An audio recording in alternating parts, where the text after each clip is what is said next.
The heart of the Mediterranean holds its breath. Across the endless blue, a shadow is forming, one so vast it threatens to swallow Europe whole. For decades, the Ottoman Empire had been the terror of the seas. Their ships ruled from the coasts of Africa to the islands of Greece. Their armies stretched across 3 continents, unstoppable, unyielding, driven by a conviction that their dominion was not mere conquest, but destiny. To the west, Christian Europe was fractured and weary. Kingdoms quarreled like old brothers, blinded by pride and greed. Spain warred with France. Venice schemed against rivals. And the Papal States struggled to keep faith alive in a world ruled by fear. But then, the island of Cyprus fell. When Ottoman forces invaded in 1570, they besieged the Venetian stronghold of Famagusta for 11 months.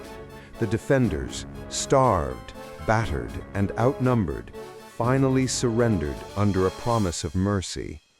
But mercy never came. Their commander, Marco Antonio Bragadino, was flayed alive. His skin, stuffed with straw, was hung from the mast of a Turkish ship.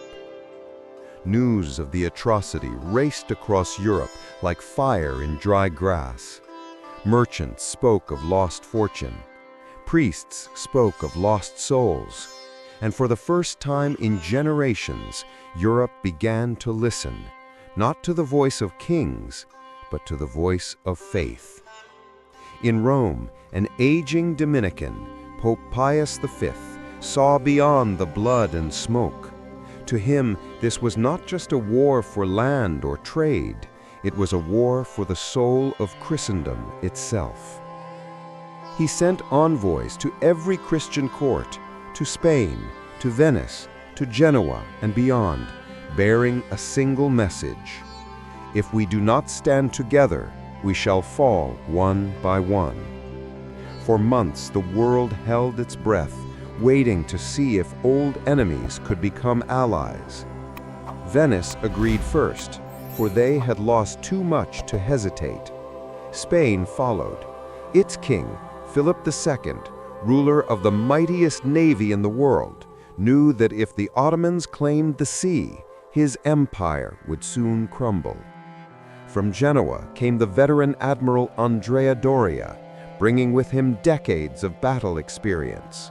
And from Spain, a young commander, brave and untested, Don John of Austria, the illegitimate half-brother of King Philip.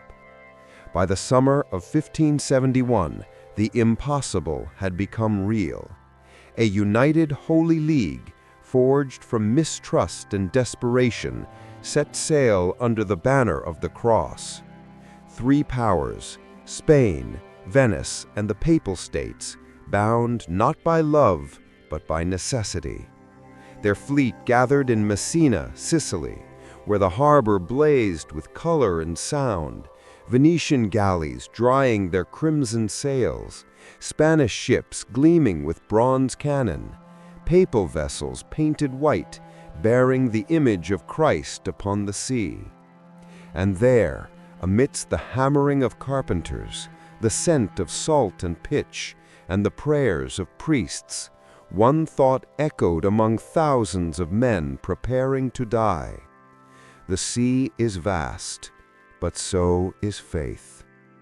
Across the horizon, another fleet was gathering, the crescent rising to meet the cross. Across the sea, the Ottoman Empire was moving.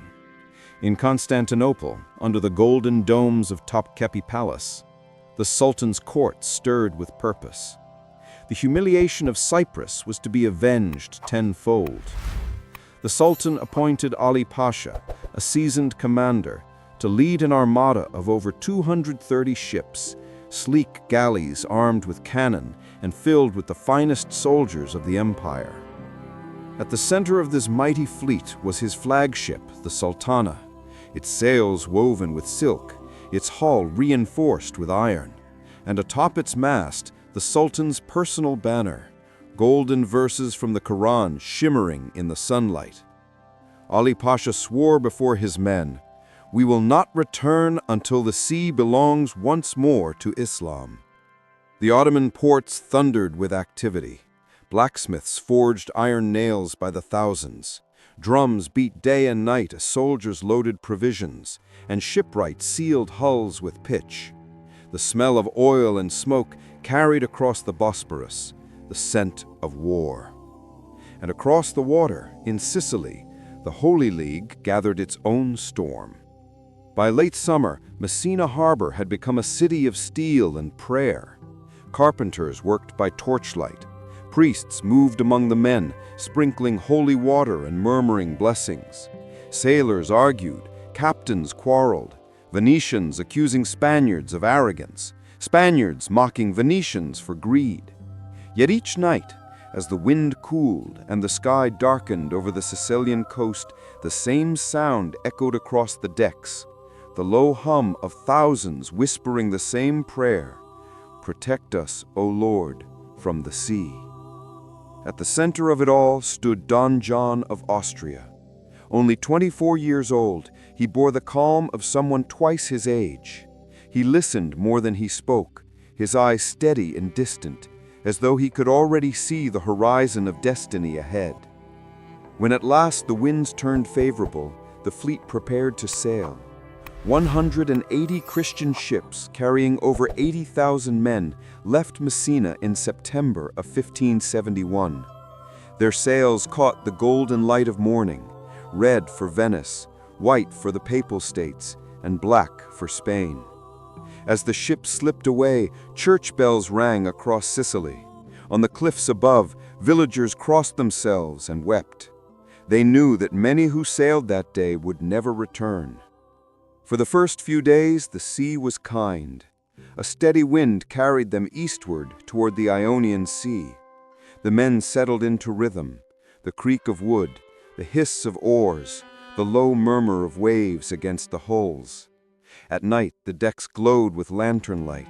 Priests walked among the men, blessing them one last time, while sailors whispered to each other of omens, of red skies, silent birds, and the eerie calm before the storm.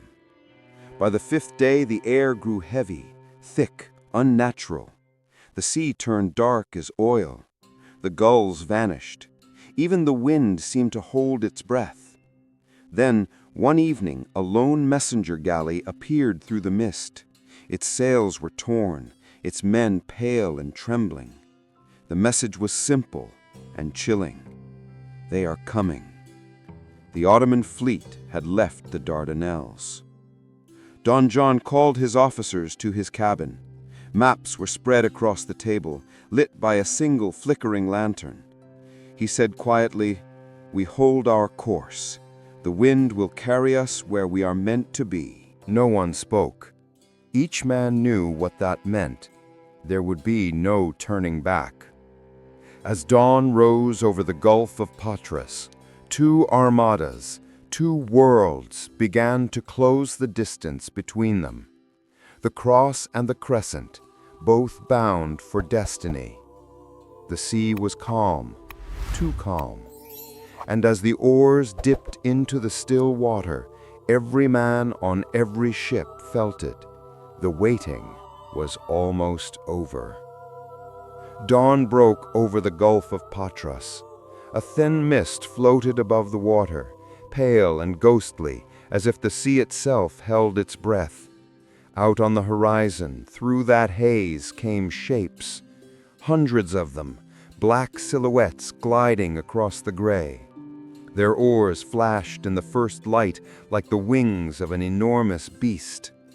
The Holy League had arrived first. Don John's ships stretched across 4 miles of sea, a vast wall of wood and faith. To the right, the Venetian Admiral Agostino Barbarigo commanded the left wing. To the left, Andrea Doria led the Genoese and Spanish squadrons, and in the center, aboard his flagship Real, stood Don John of Austria, beneath the white and gold banners of the papacy. Across the Gulf, the Ottoman fleet appeared, its formation curved like a crescent moon. At its heart flew the Sultana, the flagship of Ali Pasha, glittering with silk and gold. His cannons were ready. His archers stood poised, their bows drawn to the sky. Between the two fleets lay 2 miles of open water, silent and still. For a long, breathless moment, the only sound was the faint beating of drums and the whisper of the wind. Men stared across the water and saw the faces of their enemies. Some prayed, others kissed their swords. Every heartbeat seemed to echo like thunder. And then the silence broke. A roar split the dawn. Flashes of fire leapt from the Ottoman line. Cannonballs screamed through the air, splintering planks, shredding sails, and tearing men apart. Don John's reply came seconds later. The Real fired broadside, and thunder rolled across the Gulf. One by one, the Christian ships answered, until the entire sea exploded in flame and smoke. The two fleets surged forward, drawn together like storms colliding head-on. From above, it must have looked like the closing of a door, a crescent and a cross slamming shut upon one another. The first collision came with a sound like the cracking of mountains. A Turkish galley rammed into a Venetian ship, its iron prow punching through the hull. The ships locked together, and suddenly the sea was no longer an expanse of water, but a floating battlefield. Men leapt across decks, muskets flared, swords clashed. The air filled with the scream of steel, the crack of gunfire, and the choking smoke of burning powder. The smell was salt and blood and fire. On the Holy League's left wing, Barbarigo's Venetians fought fiercely. The Ottomans tried to swing around, to strike from the side, but the Venetian captains locked their ships together, transforming their line into a floating fortress. Arrows rained down like black rain, and men fought hand to hand across splintered rails. Barbarigo himself was struck in the face by an arrow. He tore it out, gave one last order, "Hold the line," and fell where he stood. In the center, the battle reached its heart. Don John's flagship, Real, met Ali Pasha's Sultana head-on. The impact shook both ships. Chains flew, hooks bit into wood, and the two giants locked together. Men poured onto the decks, thousands of them, shouting prayers and curses, their blades flashing in the smoke. 3 times the Christians were driven back. 3 times they surged forward again, led by Don John himself, his cape torn, his sword slick with blood. The decks became a storm of men, a chaos of faith and fury. Cannons fired point blank, their smoke blinding both sides. And then, through that storm, Don John saw him. Ali Pasha stood on the quarterdeck of the Sultana, his armor glittering in the sunlight, his banner streaming behind him. Don John raised his sword and charged. For a moment, the two worlds collided not as fleets, but as men. One fighting for empire, the other for faith. The clash was brutal and short. When it ended, Ali Pasha lay dead. His banner, the golden script of the Sultan, was torn from its mast and lifted high above the smoke. A single cry rose from the Real, and then from ship to ship, until the entire Christian fleet thundered with the same roar. "Victory! The crescent falls!" But the battle was not yet done. To the south, Andrea Doria's wing struggled. The Ottomans pressed hard, trying to circle and break the line. Doria maneuvered desperately, his ships battered by wind and cannon. Yet every retreat he made drew the enemy farther from the center, away from Don John, away from the heart of the Holy League. The decision would save them all. By late afternoon, the sea was no longer blue, but red. Broken ships burned like torches. The water was choked with splintered masts and lifeless bodies. The air trembled with smoke and screams. Still they fought, men on fire, men half drowned, clinging to shattered wood and broken swords. No quarter was given, none asked. And then, at last, the wind changed. It swept across the gulf, tearing away the veil of smoke, revealing what no man could believe. The Ottoman fleet was breaking. Ships drifted without sails, captains fled, the crescent formation shattered and scattered to the east. The sea, once roaring with war, fell quiet, broken only by the crackle of flames and the sound of waves washing against the dead. The Battle of Lepanto, the greatest naval clash in Europe's history, was over. By late afternoon, the guns had fallen silent. The sea, once a battlefield of thunder and flame, now lay gray and still. Smoke drifted low across the water, clinging to the wreckage of what had been two great armadas. The Gulf of Patras was no longer blue, it was the color of ash and blood. Everywhere there was ruin. Ships burned down to their ribs. Masts leaned at broken angles, their sails torn and blackened. The waves rolled thick with debris, splintered oars, shattered shields, and the bodies of men who had fought for two empires and now belonged to neither. On the flagship Real, Don John of Austria stood barefoot on the deck. His armor was dented, his cloak soaked in blood, some his own, most not. He looked out over the sea that had consumed thousands and whispered a single prayer. He did not speak of victory. There was no triumph here, only survival. All around, the survivors worked in silence. Boats rowed across the wreckage, searching for life among the dead. They threw ropes to drowning men, Ottoman and Christian alike. The war was over, and the ocean no longer cared for sides. Priests moved among the living and the dying, giving last rites in low voices that carried across the water like a broken hymn. By evening, the light began to fade. Fires still burned on the horizon, the last of the ships that would never return. The survivors lit candles on their decks, one for every fallen brother. Slowly, the gulf began to glow with a faint, golden light, as if the sea itself had become a cathedral made of water and flame. When darkness fell, a sound rose from the Holy League's fleet, soft at first, then stronger, a hymn. Hundreds of voices, weary and trembling, singing across the water. They did not sing of conquest or glory. They sang for the dead, for the friends they had lost, for the enemies they had killed, for the souls swallowed by the sea. Don John listened in silence. The echoes of battle still rang in his ears, the crash of wood, the roar of cannon, the scream of men. He closed his eyes and whispered, "May they rest, both friend and foe."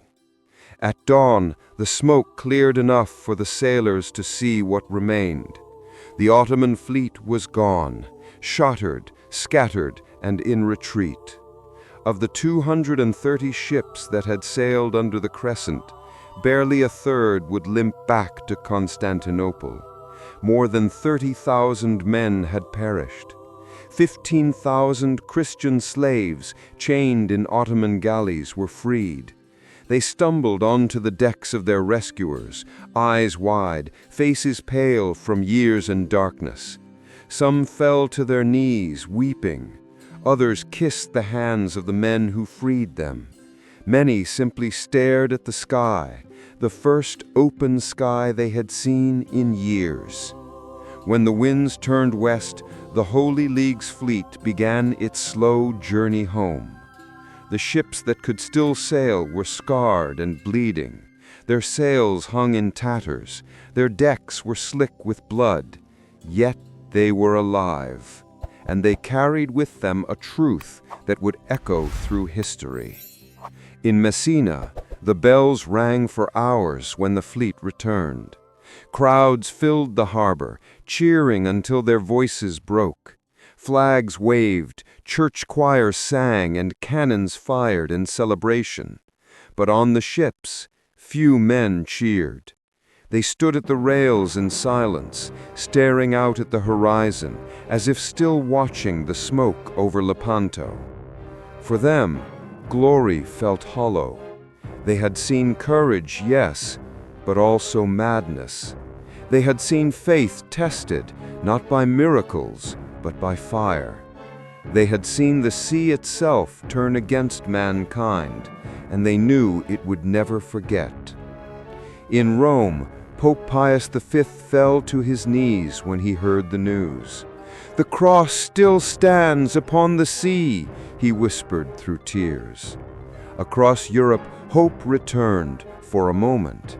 Venice rebuilt its fleets, Spain held its pride, and the Papal States rejoiced that faith had prevailed where fear once ruled. But the unity of the Holy League, like all alliances of men, would not last. The old rivalry soon returned. Kings quarreled once more, and the spirit that had burned so brightly at Lepanto faded like smoke above the water. Still, something enduring had been born that day. Lepanto was more than a battle. It was a message. That even in an age of empires, when faith seemed fractured and hope all but lost, courage could still defy the darkness. Before leaving the sea for the last time, Don John of Austria returned to the deck of the Real. The waves were calm again. The setting sun turned the water to gold. He held in his hands the torn banner of the Sultana, blackened, soaked, its golden verses almost erased by fire. He looked to the horizon and whispered, "It was not for glory. It was to remind us who we are." He turned from the sea, leaving behind the waters that had changed the world. The Battle of Lepanto was over, but its echo would live for centuries, carried by the wind, remembered by the sea.